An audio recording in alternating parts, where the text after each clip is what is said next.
طيب بسم الله الرحمن الرحيم. السلام عليكم ورحمة الله وبركاته.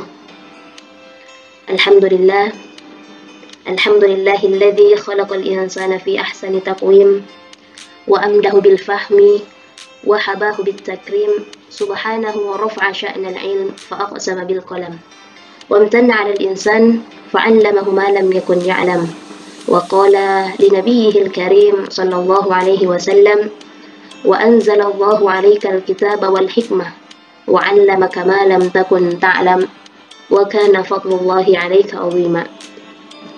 أشهد أن لا إله إلا الله وحده لا شريك له له الملك وله الحمد أعز العلم وأهله وذم الجهل وحزبه ورفع الدرجات في النعيم والمكيم لطلاب العلم والعاملين به. اللهم صل وسلم وبارك عليه وعلى آله وصحبه أجمعين. Amma ba'du. Alhamdulillah, segala puji hanya milik Allah Subhanahu wa Ta'ala. Tak henti-hentinya kita mengucapkan kalimat syukur karena telah memberikan kita nikmat iman dan juga kesehatan, sehingga kita masih bisa mengerjakan tugas dari salah satu mata kuliah perencanaan sistem pembelajaran bahasa Arab. Nah, baik teman-teman, sebelum kita lanjut menjelaskan seperti apa langkah-langkah guru dalam mengajarkan bahasa Arab, saya ingin membacakan latar belakang dari judul yang ingin saya bawakan, yaitu menjadi seorang guru atau pendidik, kita dituntut untuk bisa mendesain pembelajaran dengan baik agar ia dapat mencapai tujuan yang kita harapkan dengan berbagai metode, cara, strategi, dan pendekatan sebagai media untuk mencapai tujuan yang diharapkan dalam kegiatan belajar mengajar. Nah, begitupun dengan seorang guru bahasa Arab. Seorang guru harus mengetahui, harus menguasai berbagai macam metode, strategi, dan pendekatan agar dapat mencapai tujuan belajar bahasa Arab di kelas. Nah, pertanyaannya sekarang teman-teman, apa sajakah tips-tips agar kita bisa menjadi guru yang baik di kelas? Nah, di kesempatan kali ini, setelah saya membaca beberapa jurnal dan juga makalah, alhamdulillah dapat saya simpulkan ada 5 tips yang bisa menjadi motivasi dan juga langkah untuk khususnya guru bahasa Arab dalam mengajarkan bahasa Arab dalam kelas. Nah, adapun langkah pertama yaitu seorang guru harus memahami bagaimana karakter peserta didik. Nah, dari segi psikologinya ataupun kemampuannya menerima materi yang akan ia sampaikan, guru harus mengetahui apakah sesuai dengan umurnya dan bagaimana tingkat kesulitannya. Juga harus dipertimbangkan apakah materi ini cocok tidak atau sesuai tidak apabila diajarkan pada anak-anak yang berumur sekian dan sekian. Nah, mengapa seorang guru harus terlebih dahulu memahami bagaimana karakter peserta didik? Karena setiap siswa itu memiliki kepribadian dan karakter yang berbeda-beda. Jangankan dalam satu kelas yang kita dapatkan berbagai macam perbedaan negara, perbedaan suku mungkin, bahkan perbedaan rumah ke rumah yang lain.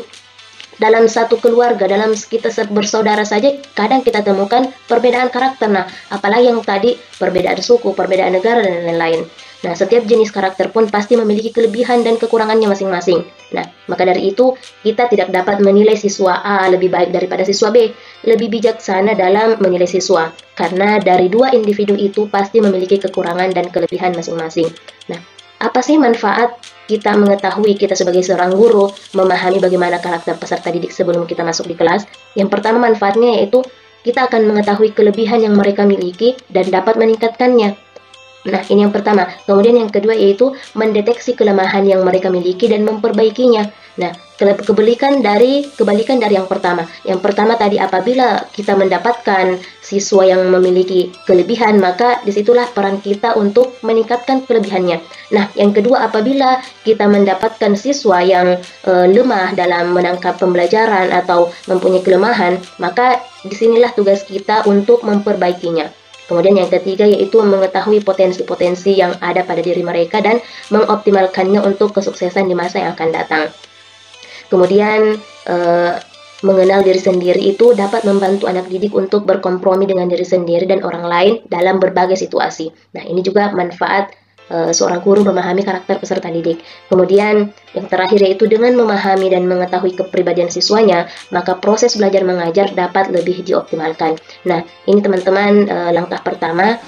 Nah, kemudian langkah kedua yaitu guru mulai merumuskan tujuan yang ingin dicapai dalam proses pembelajaran. Nah, teman-teman, upaya merumuskan tujuan pembelajaran itu dapat memberikan manfaat tertentu, baik bagi guru maupun siswa. Nah, yang dikutip oleh Nana Shaudih Sukmadinata tahun 2002, ada 4 manfaat dari tujuan pembelajaran.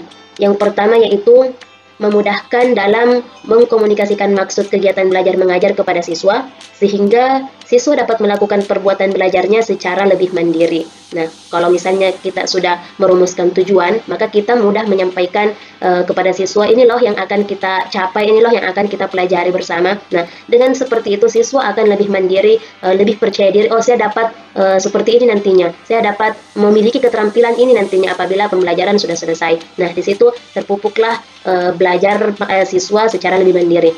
Kemudian yang kedua yaitu memudahkan guru memilih dan menyusun bahan ajar. Nah, terus yang ketiga, membantu memudahkan guru untuk menentukan kegiatan belajar dan media pembelajaran. Nah, ini pasti nih, karena setelah kita mengetahui tujuan-tujuan apa yang ingin kita capai, maka kita sebagai guru akan lebih mudah mempersiapkan bahan ajar atau media pembelajaran. Kemudian yang keempat yaitu memudahkan kita untuk mengadakan penilaian. Nah, teman-teman, setiap pembelajaran pasti memiliki tujuan, dan dari tujuan itu guru dapat menentukan tingkat keberhasilan suatu pembelajaran. Nah, dari situlah kita mengetahui apakah pembelajaran kita ini berhasil atau tidak. Kita tergantung dari hasilnya, tergantung dari apa tujuan yang telah kita rencanakan dan seperti apa hasilnya. Langkah ketiga yaitu menentukan materi serta keterampilan berbahasa yang akan diajarkan. Nah, langkah ketiga dan langkah kedua itu saling berkaitan. Kita lihat kembali langkah kedua yaitu merumuskan tujuan yang ingin dicapai. Nah, setelah kita menentukan tujuan apa yang akan kita capai, misalnya yang telah kita rencanakan yaitu tujuannya murid bisa bercakap aktif. Nah, di langkah ketiga yaitu menentukan materi. Materi apakah yang cocok agar murid bisa bercakap setelah pembelajaran selesai. Nah, disinilah di langkah ketiga kita menentukan materinya serta keterampilan berbahasa apa yang akan diajarkan. Nah, kita sudah menentukan tadi yaitu maharatul kalam, keterampilan berbicara. Nah, disitulah guru mulai menyusun materi yang sesuai dengan standar kompetensi dan kompetensi dasar yang akan diajarkan. Itu langkah ketiga. Kemudian kita lihat langkah keempat, yaitu menentukan pendekatan, metode, dan teknik. Nah, teman-teman, ini langkah saling berkaitan semua, mulai dari pertama, kedua, ketiga, dan keempat. Nah, apalagi yang ketiga dan keempat. Yang ketiga tadi, kita menentukan materi. Kemudian yang keempat, kita menentukan pendekatan, metode, dan teknik. Buat apa kita sudah merumuskan tujuan, kita sudah menentukan materi, akan tetapi pendekatan dan metode itu kita tidak memahaminya. Nah, inilah penting, langkah keempat itu penting untuk kita ajarkan. Saling berkaitan tadi, setelah kita menentukan materi, nah, dan yang keempat itu menentukan pendekatan. Misalnya materinya tadi sudah kita siapkan pertemuan pertama yaitu al-hiwar. Nah, pendekatan apa yang kita pakai untuk agar siswa dapat memahami dan menghafalkan hiwar yang telah kita berikan. Nah, ketiga elemen ini saling berkaitan dalam mensukseskan proses pembelajaran. Pendekatan apa yang akan digunakan dalam proses pembelajaran dalam kelas. Kemudian, setelah menentukan pendekatan akan digunakan, serta tujuan yang dirumuskan. Dan yang terakhir adalah menyusun suatu teknik atau strategi dalam pengajaran. Contohnya ini, dengan menyiapkan berbagai media pembelajaran. Beda pendekatan, beda metode, dan juga beda teknik. Pendekatan apa yang kita pakai, teknik apa yang kita pakai, mungkin kita bisa menggunakan media pembelajaran. Ini juga akan membantu untuk memudahkan guru dalam menyampaikan sebuah materi. Contohnya medianya yaitu elektronik ataupun cetak, yaitu elektronik seperti proyektor, DVD, CD interaktif, cek atau seperti buku, kartu mufrodat bergambar dan berwarna, handout, dan masih banyak yang lainnya. Ini mungkin cocok untuk keterampilan menulis ya mungkin. Kalau misalnya kita setelah menentukan tujuannya kita itu untuk menjadikan anak-anak terampil dalam berbicara, nah mungkin kita mempraktekannya terus-menerus, membuatkan mereka kelompok agar mereka selalu bercakap, karena pada hakikatnya bahasa itu adalah lisan. Walau bagaimanapun bahasa itu adalah lisan, jadi keterampilan kalam dalam bahasa itu adalah hal yang terpenting.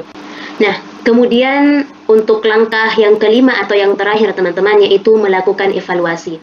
Melakukan evaluasi adalah suatu hal langkah yang sangat-sangat terpenting. Karena dalam suatu proses pembelajaran ini harus diadakan evaluasi. Mengapa? Mengapa kita harus melakukan evaluasi dalam setiap pembelajaran? Karena kita dapat mengetahui sejauh mana kualitas hasil belajar guru dan peserta didik dalam kelas. Apakah sudah mencapai tujuan yang telah dirumuskan? Apakah telah mencapai tujuan-tujuan yang telah kita buat sebelumnya tadi, capaian-capaian apakah itu semua telah tercapai? Nah, biasanya evaluasi diadakan itu setiap pertengahan semester atau akhir semester, dan hasilnya mungkin biasa kita dengar, mungkin biasa kita dapatkan, yaitu istilah rapor atau hasil belajar siswa. Nah, itu 5 langkah yang sangat penting untuk guru perhatikan sebelum mengajarkan bahasa Arab. Nah, kita ulang kembali. Yang pertama yaitu seorang guru harus memahami bagaimana karakter peserta didik. Ini telah kita jelaskan. Kemudian yang kedua, guru mulai merumuskan tujuan yang ingin dicapai dalam proses pembelajaran. Yang ketiga, menentukan materi serta keterampilan berbahasa yang akan diajarkan. Yang keempat yaitu menentukan pendekatan, metode, dan teknik. Kemudian yang terakhir yaitu melakukan evaluasi. Nah, itulah 5 langkah yang dapat saya sampaikan. Sedikit tips, semoga bermanfaat dan dapat dijadikan rujukan bagi para guru atau mahasiswa yang mungkin sedang menjalankan masa studinya di Fakultas Keguruan mungkin, karena dari seorang guru lah terlahir berjuta-juta generasi penerus bangsa yang membanggakan, karena mereka adalah aset segalanya yang berharga. Nah, mungkin hanya itu yang dapat saya sampaikan untuk kali ini. Besar harapan saya kepada teman-teman, khususnya dosen pengampu pada mata kuliah ini, agar memberikan perbaikan atau koreksi, ataupun mungkin yang ingin memberikan tambahan langkah-langkah apa yang harus diperhatikan guru sebelum mengajarkan bahasa Arab. Mohon maaf apabila terdapat kesalahan. Semoga bermanfaat. Wassalamualaikum warahmatullahi wabarakatuh.